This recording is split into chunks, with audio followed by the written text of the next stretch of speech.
muertos. Aparece aquí el estilo propio del evangelista Juan. A Pedro le antepone su propio nombre de Simón, como está en Juan capítulo 18, y presenta al discípulo anónimo de quien ya se había ocupado antes y que con toda probabilidad se identifica consigo mismo.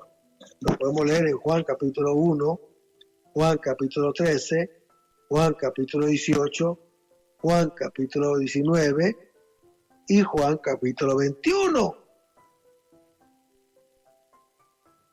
Vayamos ahora al versículo 3 hasta el 10. Salió pues Pedro y el otro discípulo y caminaban al sepulcro. Corrían los dos juntos, pero el otro discípulo corrió adelante más rápidamente que Pedro y llegó primero al sepulcro. Y habiéndose inclinado, mira las vendas en el suelo. Sin embargo, no entró. Llega luego también Simón, Pedro, siguiéndolo, y entró en el sepulcro. Y ve las vendas en el suelo, y el sudario que estaba sobre su cabeza, no en el suelo con las vendas, sino aparte, doblado en un lugar. Entonces entró también el otro discípulo que había llegado primero al sepulcro, y vio y creyó, pues todavía no conocían las escrituras, que era preciso que resucitara de entre los muertos. Se marcharon pues de nuevo los discípulos a su casa. Hermanos, estamos, como se ve claro, ante un relato auténticamente juanino, o sea, la narración de un hecho histórico, pues contemplado y descrito en una perspectiva densamente teológica. Los que van a ser testigos del sepulcro vacío son Pedro y Juan, los discípulos, junto con Santiago, más allegados a Jesús. Y lo pueden leer en Marcos capítulo 5, Marcos capítulo 9, Marcos capítulo 14, y que jugarán un papel importante en la iglesia primitiva. Lo podemos leer en Hechos capítulo 3, Hechos capítulo 4, pero vayamos a Hechos capítulo 8, versículo 14, donde dice: al enterarse los apóstoles que estaban en Jerusalén de que Samaria había aceptado la palabra de Dios, les enviaron a Pedro y a Juan. Hermanos, la certeza de la tumba vacía no reposará únicamente sobre el testimonio de las mujeres piadosas, sino sobre la autoridad de los dos apóstoles más calificados. Y la escritura decían que los dos corrían. No era posible actuar con lentitud. Se trataba de un asunto de trascendencia, pero el otro discípulo corrió más rápidamente que Pedro. Llegó al sepulcro, se inclinó, vio las vendas en el suelo, pero no entró. Luego, Pedro llegó y entró en el sepulcro. Vio las vendas en el suelo y el sudario, doblado en lugar aparte. Entró luego el otro discípulo, vio y creyó. Hermanos, encontramos aquí descritas con un lenguaje plástico la fisonomía de Pedro y de Juan. Nuevamente, en este caso, Juan aventaja a Pedro en el acercamiento al maestro, lo cual supone intimidad y penetración en el conocimiento. En la cena, Juan estuvo al lado de Jesús y Pedro. Tuvo que acudir a él para conocer los secretos del maestro. Vayamos a Juan capítulo 13, versículo 23 al 26, donde aquí el evangelista narra la Pascua del Cordero de Dios con sus apóstoles, donde Jesús anuncia la traición de Judas. Leamos. Uno de sus discípulos, el que Jesús amaba, estaba a la mesa al lado de Jesús. Simón Pedro le hace una seña y le dice: pregúntale de quién está hablando.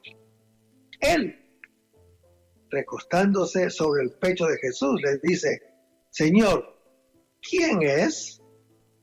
Le responde Jesús: es aquel a quien dé el bocado que voy a mojar. Y mojando el bocado, lo toma y se lo da a Judas, hijo de Simón Iscariote. Hermanos, Juan acompañaba a Jesús al palacio de Anás, y Pedro solo puede entrar por intervención suya en Juan capítulo 18.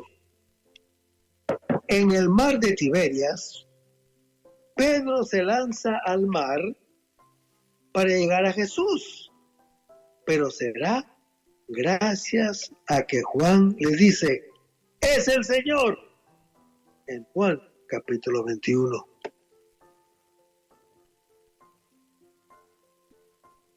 Pues aquí Juan llega primero, ve y cree.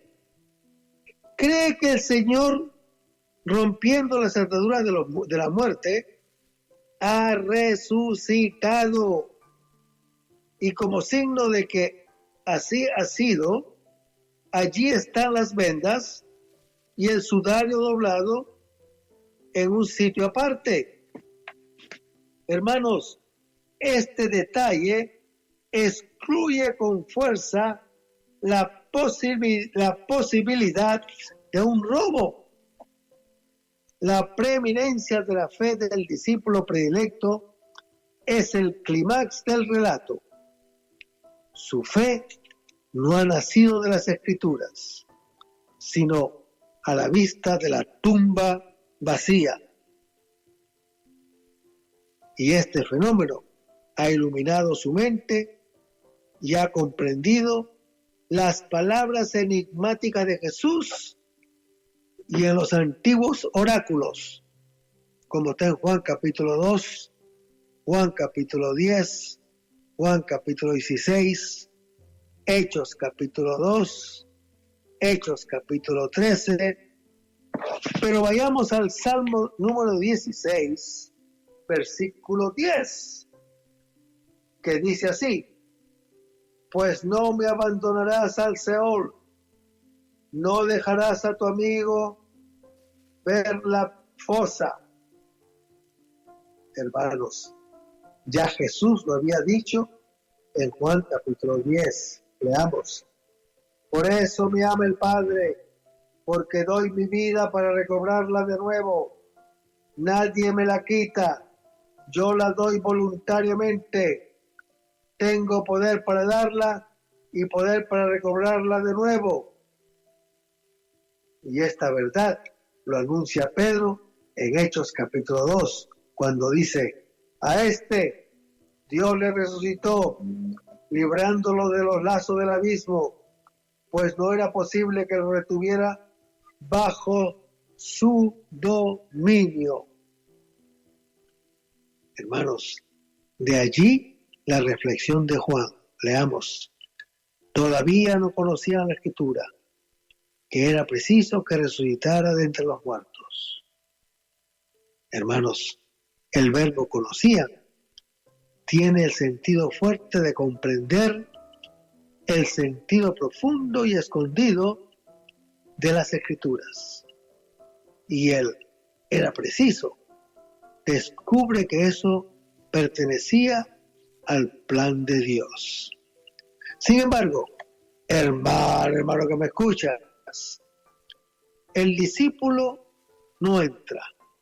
Intencionalmente deja el lugar a Simón, porque para el evangelista, Simón no es solo el antiguo compañero de trabajo, como está en Lucas capítulo 5, ni únicamente un compañero de vocación, como está en Marcos capítulo 1, sino que es un personaje a quien Jesús constituyó roca, fundamento y jefe del grupo apostólico, cuando le dijo: tú eres Simón, hijo de Juan, tú serás Kefas, que quiere decir roca, en Juan capítulo 1. Hermanos, habiendo comprobado todo, Pedro y Juan regresaron a su casa. Para el evangelista, el hecho del sepulcro vacío es de grande importancia. Cuando los dos apóstoles corrieron al sepulcro, no pensaban en la resurrección. La fe del discípulo en Jesús resucitado brotó a la vista del sepulcro vacío. Vayamos a Juan capítulo 20, versículo 9, donde aquí el hecho de la resurrección ilumina de repente todas las profecías del Antiguo Testamento y las palabras de Jesús en Juan capítulo 2, cuando Jesús les dice a los judíos: destruyan este santuario y en 3 días lo levantaré. Hermanos, la tradición es una visita de los apóstoles al sepulcro, ha sido conservada también por el evangelista Lucas. Leamos. Fueron también algunos de los nuestros al sepulcro y lo hallaron tal como las mujeres habían dicho, pero a él no lo vieron. En Lucas capítulo 24. Y en otro lugar escribe expresamente: Pedro, habiéndose levantado, corrió al sepulcro y habiéndose inclinado, mira solo las vendas, y regresó a su casa maravillado de lo sucedido. En Marcos capítulo 24. Hermanos, el parentesco de este texto lucano con el relato de Juan es evidente. ¿Cómo explicarlo? Hermano que me escuchas, ¿cómo explicarlo? Lucas no depende de Juan, pues sería inexplicable haber omitido la compañía del discípulo predilecto. Probablemente Lucas y Juan conocen una fuente común. Lucas la transmite con la sobriedad con que la encuentra.